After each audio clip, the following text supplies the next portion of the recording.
வாங்க நாங்கள் இன்றைக்கி ஒரு ஸ்ரீலங்கன் ஸ்டைலில் ஒரு ஃபிஷ் கறி ஒன்று ட்ரை பண்ணி பார்ப்போம். அதுக்கு நாங்கள் தேவையான பொருட்கள் எல்லாம் ரெடி பண்ணி வச்சுருக்கிறோம்.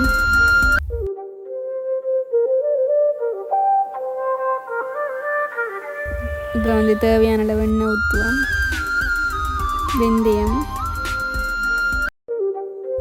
அதுக்கு பிறகு சின்ன வெங்காயம் போடுவோம். அதுக்கு பிறகு நாங்கள் உள்ளி சேர்ப்போம். அப்புறம் பெரிய வெங்காயம் சேர்த்துட்டு கருவேப்பிலையும் சேர்ப்போம். அதுக்கப்புறம் நாங்கள் தக்காளி பழம் சேர்ப்போம். உப்பு தேவையான அளவு போட்டுக்கொள்வோம்.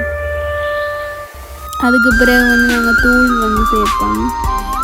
அதுக்கு பிறகு தேவையான அளவு தேங்காய் பால் சேர்த்துக்கொள்வோம். புளி கொஞ்சம் சேர்த்த கறி திக்கானதாக இருக்கும். மீன் கறிக்கு புளி கட்டாயம்.